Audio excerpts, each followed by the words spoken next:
wabarakatuh. My name is Isna Herlinda Maulidia. My nickname Linda. Saya sebagai kameramen dari kelompok 3. Assalamualaikum warahmatullahi wabarakatuh. Good morning guys. Sebelum kita memulai kegiatan hari ini, izinkan saya untuk memperkenalkan diri. Perkenalkan, nama saya Cahaya Mu'alifah. Kalian semua bisa memanggil saya dengan nama Cahaya. Okay? Before we start the presentation, I will introduce several presentators. The first name is Dwi Mistanti. Second name is Anna Sofia. The third name is Mirza, and the last name is Mas Adila. Oke, tanpa menunggu lama-lama, mari kita persilahkan para presentator untuk mempresentasikan materinya. Silahkan. Assalamualaikum warahmatullahi wabarakatuh. My complete name Dwi Misanti Ningsih. My nickname is Dwi. Saya kelompok 3 dan sebagai presentator pertama. Ini saya akan menjelaskan apa itu Indonesia Biodiversity. Jadi Indonesia Biodiversity adalah keragaman di antara makhluk hidup dari berbagai sumber termasuk daratan, pesisir, lautan, dan ekosistem perairan lainnya serta saya akan di sini akan menjelaskan tentang ekosistem daratan yang lebih penelitian anggrek. Siapa yang melakukan pelestarian anggrek? Adalah Dr. Sofi Mursidawati. Kapan terjadi pelestarian anggrek? Tanggal 27 April 2022. Dan tempatnya ada di mana? Di Kebun Raya Bogor. Harus ada pelestarian tanaman anggrek. Karena kondisi tanaman anggrek sendiri di Indonesia perlu diperhatikan lebih lanjut. Apalagi banyak orang yang memperjualbelikan anggrek hasil hutan bukan hasil budidaya. Padahal sebenarnya anggrek yang boleh diperjualbelikan adalah yang berasal dari budidaya. Bagaimana cara menjaga pelestarian anggrek? Menghimbau kepada para masyarakat agar lebih bisa menjaga sejenis tumbuhan yang ada di hutan Indonesia agar tidak punah dan hilang dari Indonesia, serta menjaga pertumbuhan anggrek yang ada di hutan dan melakukan budidaya anggrek agar tidak mengalami kepunahan. Jadi menurut saya kalau anggrek itu diadakan budidaya bagus dan biar tidak ada kehilangan kepunahan. Terima kasih. Wassalamualaikum warahmatullahi wabarakatuh. Assalamualaikum warahmatullahi wabarakatuh. My name is Anna Sofia Mandatilah. Saya sebagai presentator kedua. Today I wanna presentation my opinion about Nat Geo. Di sini saya mengambil video tentang biodiversity in Tambarau, West Papua. Sebelum saya menjelaskan apa itu biodiversity di Tambarau, kita harus tahu terlebih dahulu apa itu sih biodiversity. Biodiversity is Indonesia's diversity which include flora and fauna. Dan Tambarau ini berada di tanah Papua, yaitu salah satu kabupaten di tanah Papua. Tambarau ini memiliki keanekaragaman hayati dan sumber daya alam yang melimpah. Salah satunya memiliki 2 island, 2 pulau, yaitu Pulau Koral dan Pulau Desada. Di mana Pulau Koral ini tumbuh di atas peninggalan Perang Dunia II, dan Pulau Desada ini berada di kampung Pano. Selain itu memiliki hutan yang memiliki banyak jenis burungnya. Sehingga tak ayal jika di desa-desa terpencil di Kabupaten Tambarau ini memiliki tempat yang disebut dengan bird watching, yaitu tempat penglihatan burung. Hutan sana juga memiliki sumber daya alam yang sangat melimpah, sehingga masyarakat di sekitar dapat memanfaatkannya. Dan hutan itu terkenal dengan sebutan hutan konserval. Yang mana konserval ini memiliki 3 arti, yaitu pemanfaatan, pelindungan, dan pengawetan. Mengapa disebut dengan hutan konserval?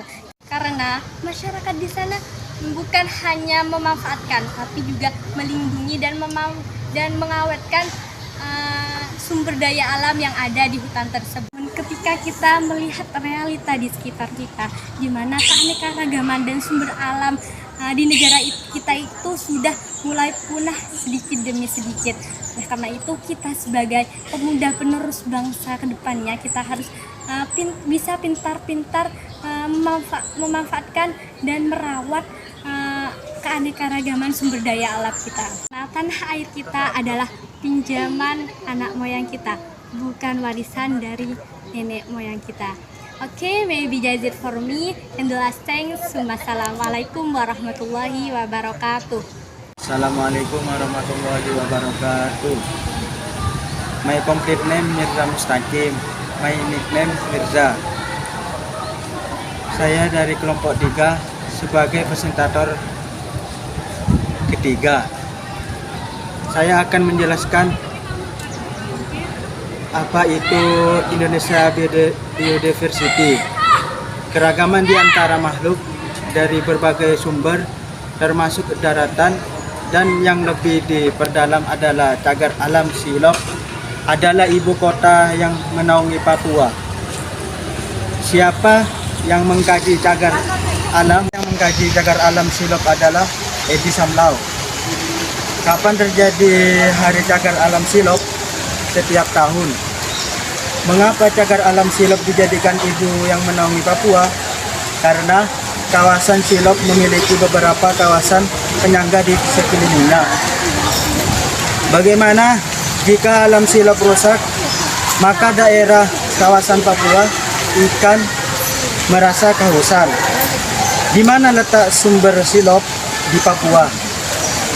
Saya pikir menjaga dan melestarikan sumber Silop adalah keharusan, di mana sumber tersebut harus benar terjaga. Wassalamualaikum warahmatullahi wabarakatuh. Assalamualaikum warahmatullahi wabarakatuh. My name is Mas Adila. Saya sebagai presentator keempat, yaitu presentator terakhir.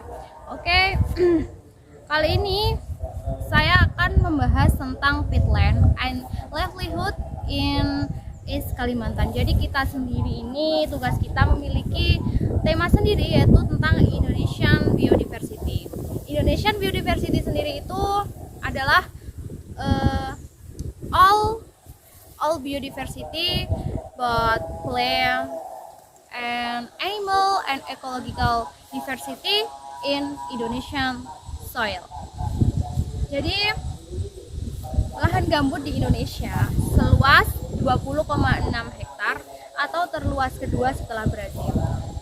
Di Indonesia, lahan gambut tersebar di beberapa wilayah seperti di Papua, di Riau, di Kalimantan Barat, dan juga Kalimantan Timur, dan ada lagi di Sumatera Selatan. Untuk Kalimantan Timur sendiri, khususnya wilayah Kutai Kartanegara, luas hutan gambut sebesar 250.000 hektar.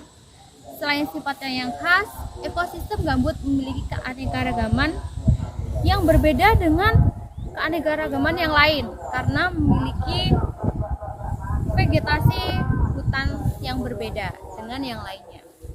Diketahui bahwa gambut ini terbentuk dari kumpulan serasa, daun, cabang, dan ranting yang terendam air, dan kemudian itu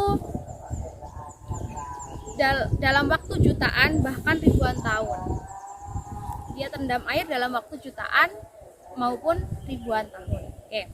Lahan gambut apabila dikelola secara tidak tepat akan menyebabkan kerusakan seperti perubahan iklim. Oke. Dan di sini juga dalam video ini itu siapa saja lantas orang yang terlibat dalam video ini?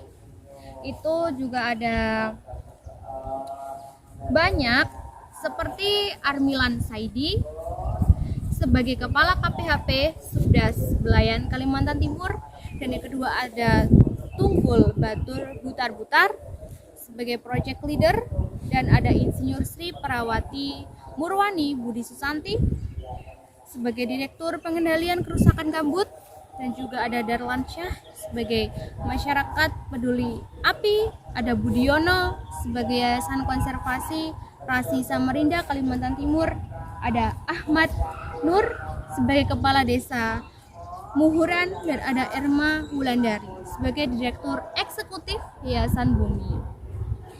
Okay, for when the exploration is carried out, I don't know because it is not discussed in the video, but for the upload it is done on 20 April 2022. Okay. Untuk itu, diperlukan pengetahuan dan wawasan terpadu bagi masyarakat dan pengelola konsesi lahan gambut. Ekosistem gambut adalah ekosistem penting dalam memiliki banyak fungsi, baik dari pengaturan ideologi maupun merupakan tempat perlindungan bagi banyak flora dan fauna. Kalau di wilayah Kabupaten Kartanegara, gambut juga merupakan salah satu tempat berkembang biak ikan-ikan air tawar yang sangat terkenal di wilayah, khususnya di wilayah Tenggarong dan sekitarnya, yang ada di 3 danau. Ada Danau Melintang, Danau Semayang, dan Danau Jempang. Dalam melakukan perlindungan dan pengelolaan ekosistem gambut, pemerintah telah menetapkan berbagai peraturan, mulai dari penetapan Perpres 32 tahun 2000 dan dilanjutkan yang terbaru dengan penetapan Peraturan Pemerintah Nomor 71 Tahun 2014. Adanya peraturan pemerintah tentang pengelolaan lahan gambut ini diharapkan mampu melindungi kelestarian lahan gambut dan masyarakat. Bertahan hidup di lahan gambut memang memiliki tantangan. Namun apabila tantangan itu dikelola menjadi sebuah peluang kehidupan yang lebih baik, maka semua elemen kehidupan di lahan gambut dapat hidup berdampingan tanpa saling bersaing dalam kehidupan ini. Baiklah. Oke, sekarang bagaimana pendapat saya setelah menonton video ini?